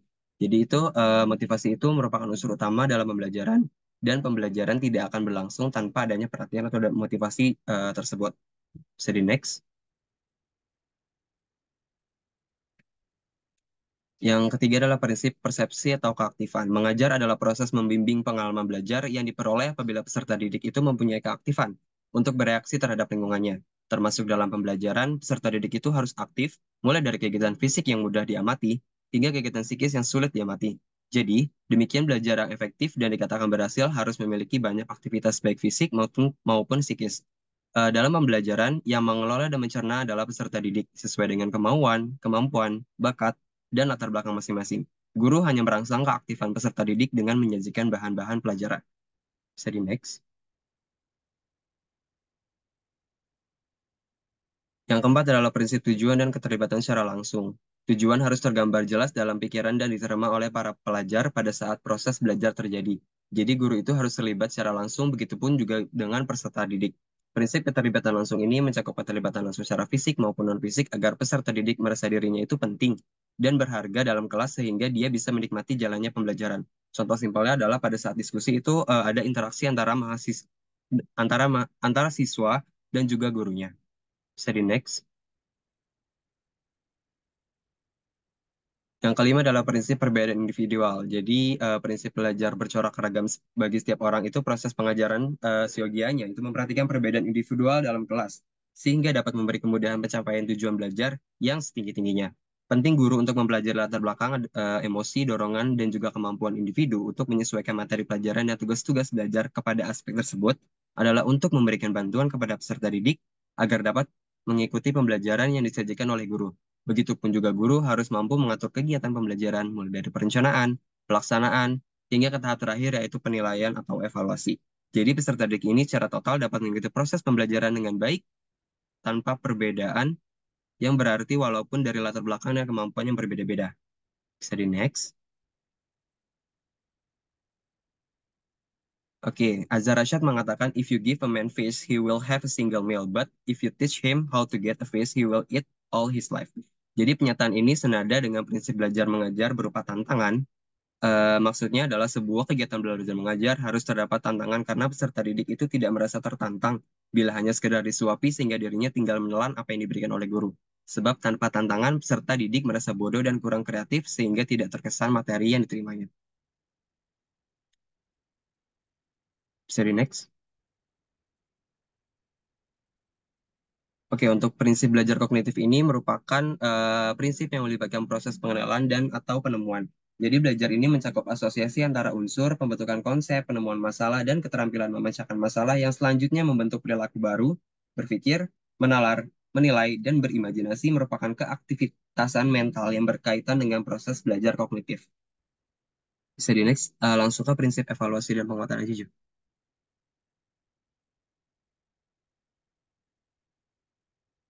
Oke, yang terakhir itu adalah prinsip evaluasi dan penguatan. Jadi prinsip pembelajarannya menekankan pentingnya pengulangan yang barangkali paling tua seperti ini dikemukakan oleh teori psikologi daya. Teori ini itu berpendapat kalau belajar adalah melatih daya-daya yang ada pada manusia, yang terdiri daya-daya mengamat, menangkap, mengingat, menghayal, merasakan, berpikir, dan sebagainya. Oke, jadi kalau tadi prinsip itu sudah, yang selanjutnya adalah faktor-faktor yang mempengaruhi belajar mengajar. Faktor itu dibagi menjadi dua, faktor internal yang berasal dari siswa itu sendiri, dan yang kedua faktor eksternal itu seperti lingkungan, terus juga keadaan kelas dan lain-lain. Nanti bakal dijelaskan satu persatu. Bisa di next? Oke, faktor internal yang pertama adalah kesehatan fisik ya. Jadi kesehatan fisik yang prima itu akan mendukung seorang siswa untuk melakukan kegiatan belajar mengajar dengan baik, sehingga ia akan dapat meraih prestasi belajar yang baik pula. Dan sebaliknya, jika siswa itu merasa sakit, apalagi kondisi sakit itu sangat parah dan harus dirawat secara intensif di rumah sakit, maka ia tidak akan dapat berkonsentrasi belajar dengan baik. Tentu saja, ia pun tidak akan dapat meraih prestasi belajar dengan baik, bahkan bisa berakibat pada kegagalan belajar atau learning failure. Lanjut. Oke, faktor internal yang kedua itu adalah psikologis. Dan psikologis itu dibagi menjadi 4 bagian. Yang pertama adalah intelijensi. Taraf intelijensi yang tinggi atau high average superior genius pada seorang siswa akan memudahkan bagiannya dalam memecahkan masalah-masalah akademis di sekolah. Jadi dengan kemampuan intelijensi yang baik tersebut, maka mereka akan dapat mampu meraih prestasi belajar juga yang terbaik. Sebaliknya, siswa yang memiliki taraf intelijensi yang rendah ditandai dengan ketidakmampuan dalam memahami masalah, sehingga berpengaruh pada prestasi yang rendah. Intelijensi seseorang diyakini sangat berpengaruh pada keberhasilan belajar yang dicapainya. Yang kedua adalah bakat siswa. Secara umum, bakat atau aptitude adalah kemampuan potensial yang dimiliki seorang untuk mencapai keberhasilan pada masa yang akan datang. Dengan demikian, sebetulnya sikap seseorang itu mempunyai bakat dalam arti berpotensi untuk mencapai berprestasi sampai ke tingkat tertentu, sesuai dengan kapasitasnya masing-masing. Jadi, secara global, itu bakat mirip dengan intelijensi. Itulah sebabnya maka seorang anak itu yang berintelijensi sangat cerdas atau superior atau cerdas luar biasa disebut juga sebagai talented child, yakni anak yang berbakat. Faktor internal psikologis yang ketiga adalah minat. Minat itu merupakan ketertarikan secara internal yang mendorong individu untuk melakukan sesuatu dan kecenderungan atau gairah yang tinggi atau keinginan besar terhadap sesuatu. Jadi sifat minat itu bisa temporer, tetapi bisa juga menetap dalam jangka panjang. Minat temporer atau temporary interest hanya bertahan dalam jangka waktu yang pendek. Dalam hal ini bisa dikatakan minat yang rendah atau low interest. Minat yang kuat atau high interest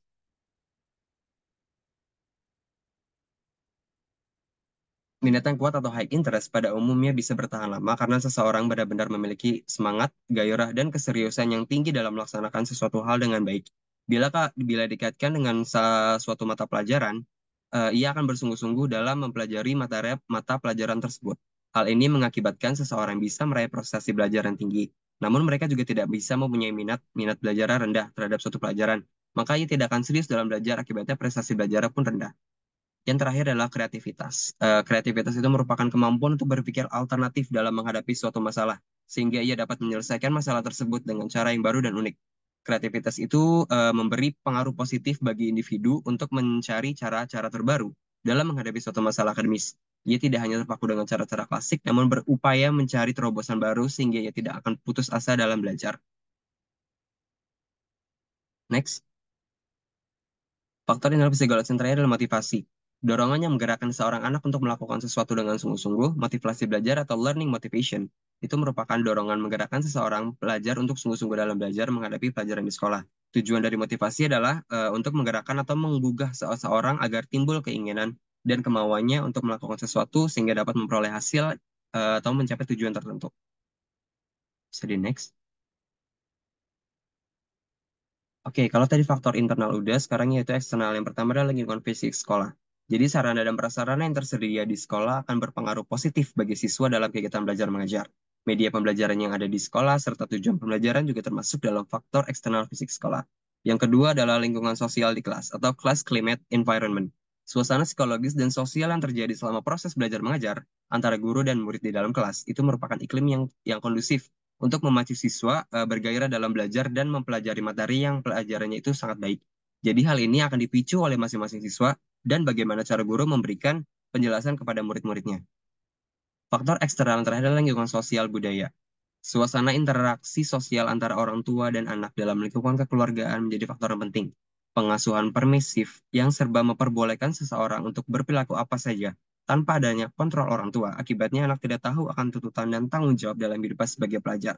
Namun, orang tua yang menerapkan pengasuhan demokratis yang ditandai dengan komunikasi aktif antara orang tua dan anak, itu bisa menetapkan aturan dan tanggung jawab yang jelas bagi anak. Akibatnya orang tua juga bisa mendorong anak untuk berprestasi.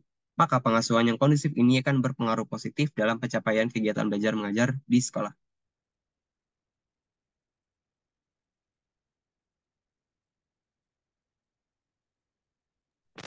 Oke, jadi sekian pemaparan dari kelompok kami. Jika ada yang memiliki pertanyaan, silakan ajukan pertanyaannya sertakan dengan nama dan kelompoknya. Terima kasih.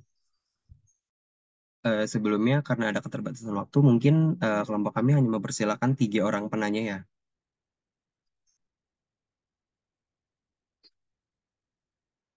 Boleh, Rafli Imam, silakan. Kamera, teman-teman. Masih pada off cam nih. Oke, perkenalkan nama saya Ratmo Takin dari kelompok 6. Saya ingin bertanya sedikit, apa perbedaan antara belajar konstruktivisme dan behaviorisme, dan juga bagaimana implikasinya dalam merancang kurikulum. Itu aja. Terima kasih. Oke, terima kasih kembali Rafli. Silakan Anissa Sari. Perkenalkan, saya Anissa Sari dari kelompok 12 ingin bertanya, apakah seorang anak yang dapat menjadi ahli dalam suatu bidang yang tidak ia miliki bakatnya jika terus-menerus belajar? Terima kasih.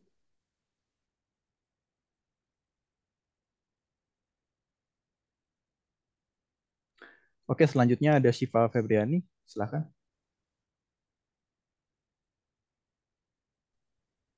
Perkenalkan, nama saya Syifa Febriani. Ingin bertanya, eh, bagaimana sih seorang guru itu memotivasi anak muridnya jika anak muridnya sendiri itu memang nggak ada motivasi belajar seperti itu. Terima kasih. Oke, terima kasih kembali. Oh, untuk mungkin yang terakhir ada dari Shalsa Nurliana. Silakan. Perkenalkan, nama saya Salsa Nurliana dari kelompok 9. Saya yang bertanya, dari setiap pendekatan yang udah tadi kalian jelaskan, apakah pendekatan yang paling dominan di kurikulum Merdeka? Itu pertanyaan. Terima kasih. Oke, terima kasih kembali juga. Jadi, selagi kita menunggu jawaban, mungkin bisa tonton dulu ya inspiring teaser-nya. Tunggu sebentar, saya share screen.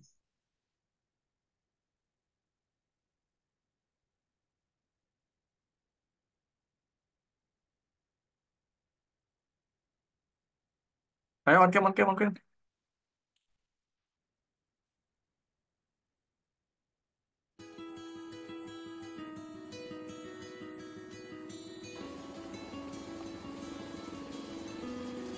Inilah potret wajah pendidikan di Indonesia.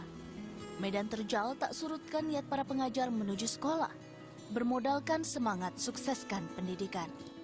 Gelar pahlawan tanpa tanda jasa pun pantas disematkan di pundak mereka. Berlokasi tidak jauh dari ibu kota negara, belasan guru SMP Negeri 4 Bawang, Kabupaten Batang, rela berjalan jauh. 2 bukit pun harus mereka daki untuk sampai ke sekolah yang berada di punggung sabuk pegunungan Dieng, tepatnya di Dusun Sigemblong, Desa Pranten, Batang. Lokasi ini belum tersentuh akses jalan. Kendaraan yang mereka gunakan tak serta-merta membawa mereka tiba di sekolah. Tiadanya akses jalan membuat mereka harus memeras peluh dengan berjalan kaki. Letih yang menyergap seketika sirna tatkala pelang papan nama tersaji di kejauhan.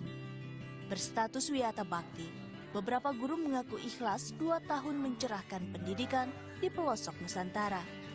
Meski rasa lelah yang mereka rasakan tak pernah lunas terbayar dengan honor yang mereka terima. Pas turunnya itu juga susahnya itu pas kalau hujan. Maklum kalau saya kan matanya sedikit samar, jadinya kalau misalnya hujan itu takut pandangannya kabur. Honor yang diterima itu per bulannya 300. Eva Liana tidak sendirian. Di SMP Negeri 4 Bawang ini terdapat 10 guru yang bernasib sama.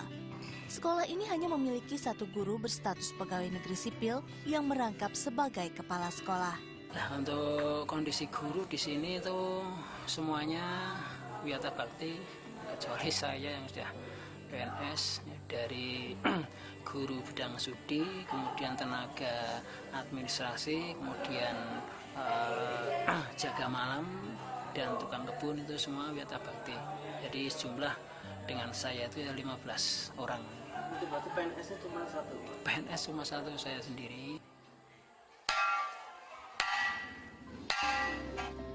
Berbeda dengan sekolah di kota, sekolah di desa terpencil ini memulai aktivitasnya pada pukul 8 pagi. SMP Negeri 4 Bawang ini baru berdiri 2 tahun yang lalu, berkat dana hibah pemerintah Australia. Pembangunan di lokasi terpencil sengaja dilakukan untuk mendekatkan pendidikan sekolah menengah pertama pada anak-anak desa setempat. Selama ini lulusan sekolah dasar tidak dapat melanjutkan ke jenjang yang lebih tinggi karena tidak adanya akses jalan. Warga yang mampu lebih memilih menyekolahkan anaknya ke Kabupaten Wonosobo yang berjarak sekitar 30 km. Tak mengherankan jika kesadaran akan pendidikan di desa ini sangat kurang. Cita-citanya jadi apa, Dis? Jadi guru.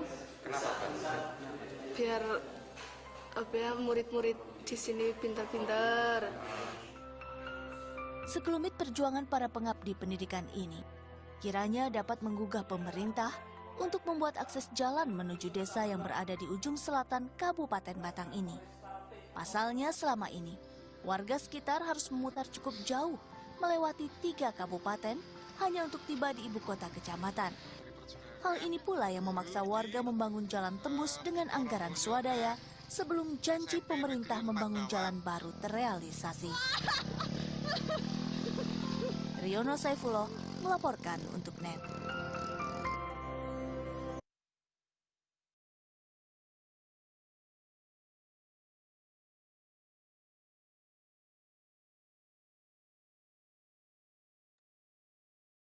Oke, saya akan menjawab pertanyaan dari Rafli Imam Takin. Jadi pertanyaan itu apa perbedaan antara teori belajar konstruktivisme dan juga behaviorisme, serta bagaimana implikasinya dalam merancang kurikulumnya. Oke, jadi dari katanya itu udah jelas kalau istilah konstruksif itu yang merupakan belajar yang menekankan bahwa siswa itu secara aktif harus membangun pengetahuan mereka sendiri melalui pengalaman, refleksi, dan interaksi serta lingkungan mereka. Dan kalau untuk behaviorisme itu kita tahu dalam bahasa Inggris merupakan perilaku ya. Jadi teori behaviorisme itu merupakan teori belajar yang menekankan bahwa perilaku manusia adalah hasil dari respon terhadap rangsangan eksternal yang fokus pada pembelajarannya itu dipandu oleh penguatan positif dan juga penguatan negatif, di mana siswa itu memperoleh keterampilan dan pengetahuan melalui penguatan serta juga hukuman. Dan implikasinya dalam merancang kurikulum yaitu kurikulum itu berbasis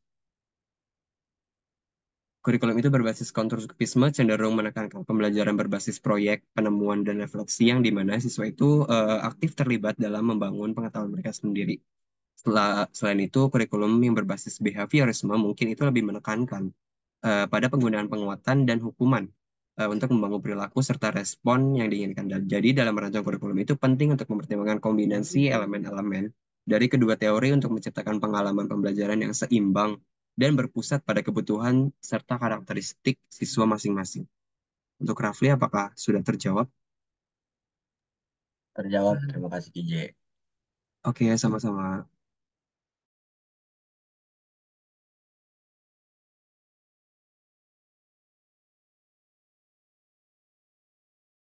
Oke, baik, di sini saya akan menjawab pertanyaan dari Salsa ya atau Caca. Seperti yang kita tahu kan, kalau kurikulum merdeka kan siswa akan terlibat secara langsung ya, dan guru itu memiliki lebih sedikit tanggung jawab kepada murid, dan bukan berarti guru itu akan melepas sepenuhnya. Dan mungkin tadi yang ditanyakan itu bukan mengenai pendekatan, melainkan lebih ke prinsip. Nah, kalau misalkan di kurikulum merdeka itu berdasarkan apa yang sudah kita pelajari ya, ada dua atau prinsip yang paling dominan. Itu yang pertama adalah eh, bentar, pendekatan mengenai kognitif dan juga konstruktivisme, di mana konstruktivisme itu eh, siswa akan membangun pemahamannya sendiri secara bertahap dan juga yang akan dibarengi dengan kognitif. Nah, selain itu, selain dua pendekatan tadi ataupun dua prinsip tadi, terdapat satu lagi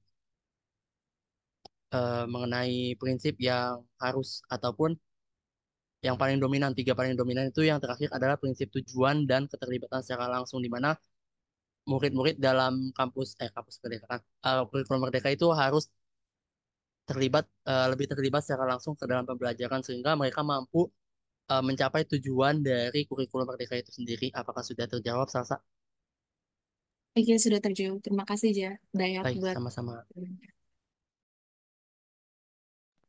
Oke, saya lanjutkan menjawab pertanyaan dari Siva mengenai bagaimana seorang guru memotivasi anak muridnya jika anak muridnya sendiri memang nggak punya motivasi untuk belajar. Jadi agak sulit ya sebenarnya kalau mau memotivasi seorang anak yang memang nggak punya keinginan untuk melakukan sesuatu. Tapi seorang guru sebagai tenaga pendidik dapat memotivasi anak muridnya yang mungkin kurang motivasi dengan mencari cara untuk membuat plan pelajaran yang ia ampu menjadi lebih menarik dan relevan. Ini bisa dalam bentuk games atau dalam bentuk aktivitas-aktivitas langsung yang menggerakkan hati sang anak untuk ikut serta dalam pembelajaran di dalam kelas ini.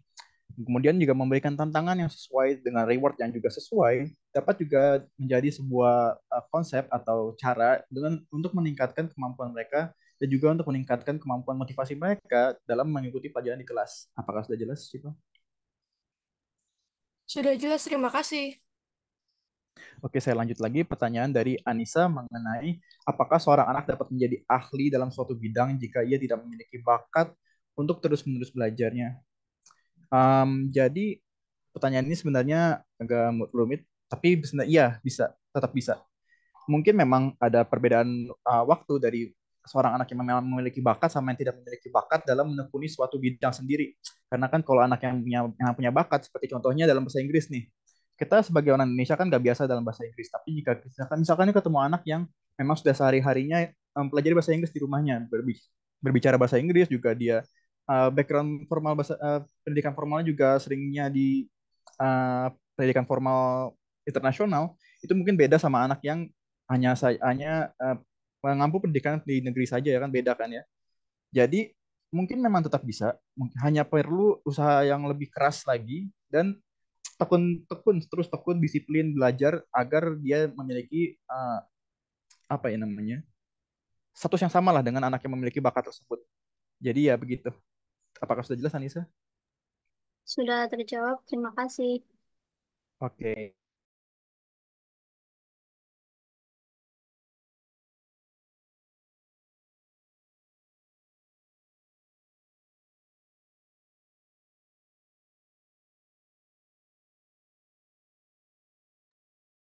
Jadi kesimpulan dari presentasi yang sudah kami jelaskan, yang pertama itu penting pemahaman tentang belajar. Kan tadi ada 9 teori belajar, cuman yang paling unggul dalam 9 itu adalah 4 teori belajar, yaitu behaviorisme, konstruktivisme, humanistik, dan juga kognitif. Jadi teori belajar ini memberikan dasar bagi pendidik dalam merancang strategi pembelajaran yang efektif dan juga relevan dengan kebutuhan peserta didik. Jadi setiap teori itu menawarkan pandangan unik tentang bagaimana proses belajar mengajar berlangsung. Dan di setiap teori belajar itu mempunyai ahlinya dalam masing-masing. Kalian bisa cek di makalah yang sudah kami share di dalam Drive. Dan yang kedua itu peran prinsip-prinsip dalam proses belajar mengajar. Ada 10 prinsip yang salah satunya adalah partisipasi aktif, pemahaman, evaluasi, dan juga motivasi, serta yang menjadi landasan bagi pendidik untuk mengembangkan pendekatan yang fleksibel, serta responsif terhadap dinamika pembelajaran. Kesimpulan yang terakhir yaitu faktor yang mempengaruhi proses belajar tadi kan ada dua pembagiannya, internal dan eksternal. Terus internal itu seperti motivasi, psikologis, dan juga kesehatan. Sementara itu faktor eksternal itu adalah lingkungan, kondisi keluarga dari sekolah, media dan tujuan pembelajaran, serta guru dan kurikulum yang digunakan.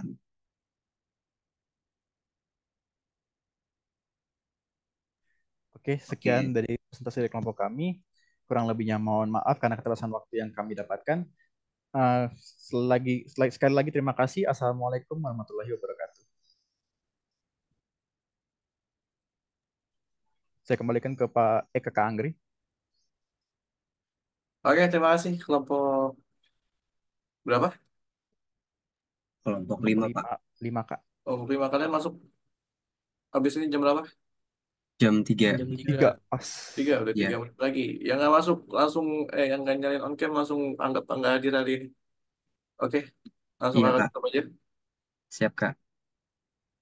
Oke, semuanya kurang lebihnya mohon maaf. Wassalamualaikum warahmatullahi wabarakatuh. Selamat siang, salam sejahtera buat kita semua. Om Swastiastu, Namo Buddhaya, Salam Kebajikan. Waalaikumsalam warahmatullahi wabarakatuh. Terima kasih, Terima Kak. kasih, Kak Anggri. Halo.